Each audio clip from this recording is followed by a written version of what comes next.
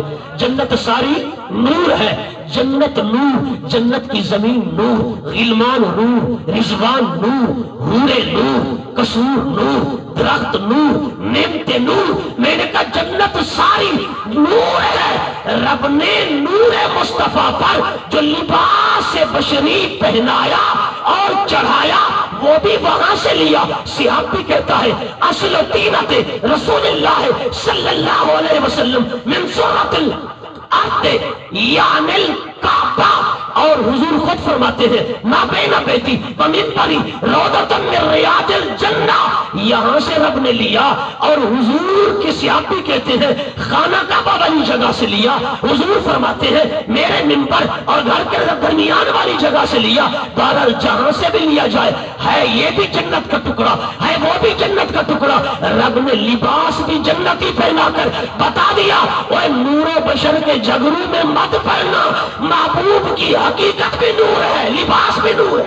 سبحان اللہ، نعرہ تکبیر، نعرہ رسالت، نعرہ خلافت، نعرہ حیدری، جشن عید میلاد النبی۔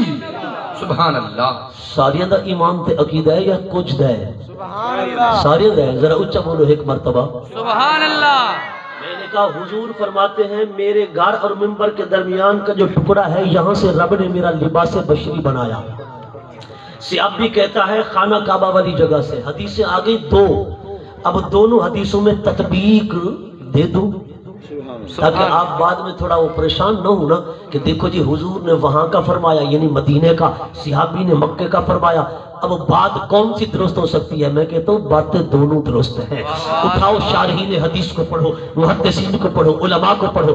علماء نے لکھا اصل وجہ اس کی یہ ہے سرکار کائنات کا خمیر پاک لیا تو رب نے خانہ کعبہ والی جگہ سے تھا، وہاں سے خمیر پاک لے کر حضور کا لباس مبارک بنایا، حضور کا لباس بنایا۔ اور اللہ نے اسی جگہ کو کیونکہ تعلق ہو گیا نا حضور کی ذات کے ساتھ، رب نے فرمایا کہ اے جبرائیل نشان لے جا، میرے ابراہیم کو جا دے آ، چونکہ یہ خمیر تو بڑا پرانا ہے نا۔ حضرت آدم نے بھی یہاں قبلہ بنایا، اس سے پہلے فرشتوں نے یہاں قبلہ بنایا، پھر حضرت ابراہیم نے تعمیر کیا، حضرت جبرائیل نے آ کر اس کی نشاندہی کی حدود اربع بتایا۔ اب سرکار کائنات کا خمیر جو وہاں سے لیا اس جگہ کا تعلق ہو گیا حضور کی ذات کے ساتھ۔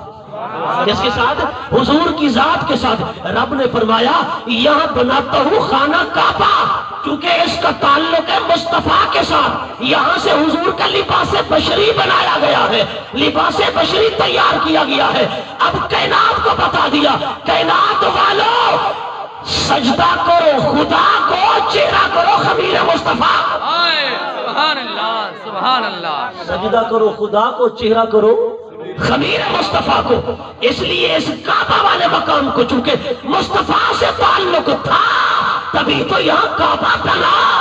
سبحان اللہ، سبحان اللہ۔ تعلق مصطفیٰ جو تھا تبھی تو کعبہ بنا۔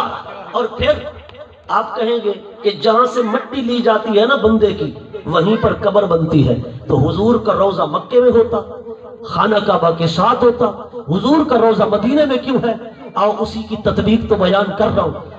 علماء نے لکھا، محدثین نے لکھا، مفسرین نے لکھا، جب طوفان نوح آیا نا تو وہ مٹی رب نے وہاں سے طوفان نوح کے ذریعے بہا کر نبی پاک کے روضے اور منبر کے درمیان رکھ دی۔ سبحان اللہ۔ یہاں پر رکھ دی۔ کیوں؟ فرما کوئی یہ نہ کہے تاکہ نبی پاک کا روضہ بنے یہاں، کوئی بدبخت کل کو کہے حضور کے روضے کی طرف سفر کرنا جی حرام ہے، حضور کی زیارت کرنا حرام ہے۔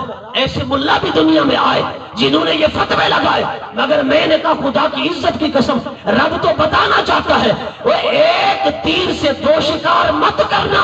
یہاں عام بات نہیں ہو رہی کہ اگر تو آئے حج کرنے اور پھر کہ چلو حج بھی کر لوں گا، خانہ کعبہ کا طواف بھی کر لوں گا اور حضور کے روزے پر بھی حاضری دے دوں گا۔ فرمایا نہیں، حج کرنا ہے تو پھر مکے آ، اگر زیارت مصطفیٰ کرنی ہے تو مدینے آ۔ سبحان اللہ، سبحان اللہ۔ زیارت کرنی ہے تو پھر مدینے آ۔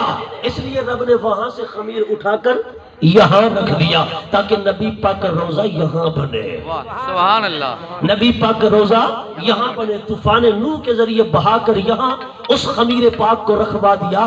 اب اس جگہ کا تعلق جو نبی پاک کے گھر اور روزے کے درمیان ہے، روزے کے اور منبر کے درمیان ہے، اس کا تعلق بھی حضور سے ہے. خانہ کعبہ کا تعلق بھی حضور سے ہے. محبت والی باتیں محبت والوں کو ہی سمجھ آتی ہیں. ذرا بولو نا محبت کے ساتھ. سبحان اللہ. میں نے کہا یہ حضور کی عظمت ہے. رب نے لباس بھی وہ بنایا جو نور کا تھا. اس لیے فرما باپردہا جو آمدی شورے قیامت شدایاں. حضرت موسیٰ علیہ السلام نے عرض کی نا، مولا مجھے اپنا دیدار تو کرا، مجھے اپنا رب آرینی رب آرینی. رب نے کوہ طور پہ بلایا. حضرت موسیٰ کوہ طور پہ گئے. رب کائنات سے ہم کلام ہوئے. جب ہم کلام ہوئے کہا مولا جس کا کلام اتنا میٹھا ہے اس کا دیدار کتنا پیارا ہوگا. مولا رب آرینی رب آرینی رب آرینی، دیدار تو کرا. اے مولا اپنا آپ تو دکھا. مگر چونکہ اللہ نے فرمایا لن ترانی، تو میرا دیدار نہیں کر سکتا. پھر بڑی قابل توجہ بات ہے کہ نبی کی دعا رد نہیں ہوتی. 9 بار دعا تو مانگ لی، اب اسے شرف قبولیت تو عطا کرنا تھا. شرف قبولیت تو عطا کرنا تھا. اگر کوئی کہے نبی کی فلاں دعا رد ہوئی فلاں رد ہوئی، میں نے کہا اسے تحقیق نہیں ہے. جو نبی پاک کی دعا کیسے رد ہو سکتی ہے جہاں عام نبیوں کا مقام یہ ہے. مشکات کے الفاظ ہیں، حضور خود فرماتے ہیں کل نبی مستجاب، ہر نبی مستجاب الدعوات ہوتا ہے. کسی نبی کی دعا رد نہیں ہوتی. سبحان اللہ. بے ہر نبی مستجاب الدعوات. میں نے کہا ہر نبی مستجاب الدعوات. پھر حضور کی دعا کیسے رد ہو سکتی ہے؟ کہا جی فلاں دعا حضور کی رد ہو گئی. میں نے کہا اگر رد ہو گئی تو پھر توجہ کر. رب فرماتا ہے وما ينطق عن الهوى ان هو الا وحی یوحى. وما ينطق، نہیں بولتے وہ اور نہیں بولتے وہ، یعنی نبی پاک. وما ينطق عن الهوى، اپنی خواہش سے، اپنی خواہش سے بولتے نہیں. وما ينطق عن الهوى ان هو، نہیں بولتے وہ، الا مگر وحی یوحى، جب رب وحی کرتا ہے پھر وحی سے ہی بولتے ہیں. اب یہ بات ہے علمی، ذرا سمجھیں گے تو انشاءاللہ مزہ آئے گا. میں نے کہا جس عالم سے مرضی پوچھ لے، یہ حصر در حصر ہے کہ نہیں بولتے مگر وحی سے. یہ جو ہے نا حصر در حصر، یا رب نے فرمایا نہیں بولتے، پہلے کر دی نفی، پھر فرمایا الا وحی یوحى، بولتے ہیں تو وحی سے. یہ رب نے حصر کر دیا کہ جب بھی بولتا ہے نبی وحی سے بولتا ہے. میں نے کہا اگر بقول تیرے نبی نے دعا مانگی رب نے قبول نہیں کی، رد فرما دی، اس کا مطلب یہ ہے کہ نبی تو اپنی خواہش سے بولتا نہیں، رب نے پہلے بلوایا پھر اپنے بلوائے کو رد کر دیا. توجہ کر، توجہ، قرآن سمجھا رہا ہوں. میں نے کہا یہ قرآن پڑھانا لوگوں کو. قرآن بتا وما ينطق عن الهوى، رب نے تو نبی پاک کی ذات سے خواہش کی نفی کر دی کہ اپنی خواہش سے بولتے ہی نہیں. میں نے کہا اپنی خواہش سے نہیں بولتے، رب کی وحی سے بولتے ہیں. تو پھر سیدھا سادہ مطلب یہ ہے رب نے وہی فرمائی محبوب دعا مانگو. نبی پاک نے مانگی دعا، رب نے فرمایا اب یہ دعا تیری میں رد کر رہا ہوں، یہ دعا میں قبول نہیں کر رہا. میں نے کہا بلوایا بھی خود، رد بھی خود کر رہا ہے. یہ بات نبی پاک پر نہیں آئے گی، یہ تو پھر خدا پر آئے گی. یہ الزام تو خدا پر آئے گا، یہ فتویٰ تیرا تو خدا پر جائے گا کہ رب نے بلوایا پھر رد کیا. کیا مطلب؟ رب بھولتا ہے یا رب کو نسیان لگتا ہے؟ میں نے کہا رب بھولنے سے پاک ہے، نسیان سے پاک ہے، خطا سے پاک ہے. لہٰذا نبی پاک جب بھی بولتے ہیں وہ یہ خدا سے بولتے ہیں. پتہ یہ چلا کہ نبی پاک اپنی خواہش سے بولتے ہی نہیں، جب بھی بولتے ہیں زبان مصطفیٰ کی ہوتی ہے، وہی خدا کی ہوتی ہے. سبحان اللہ. سبحان اللہ. صحابی رسول جو بھی سرکار ارشاد فرماتے نا وہ لکھ لیتے. وہ کیا کرتے؟ لکھ لیتے. کفار نے کہا، منافقین نے کہا، ہوتے ہیں نا کہ بھئی جلنے والے سڑنے والے جب دیکھتے ہیں نا محبت زیادہ کر رہے ہیں تو پھر وہ روکنے ٹوکنے والے آ جاتے ہیں جی، اور اچھے مشورے دینے والے، اگرچہ وہ مشورے برے ہوتے ہیں مگر ان کی نظر میں اچھے ہوتے ہیں. جی اس طرح نہ کرو، جیسے میلاد النبی کی جھنڈیاں لگائیں، چراغاں کریں، یہاں دیگے پکائیں، لنگر پکائیں، تو کہتے ہیں جی آدھا کر لو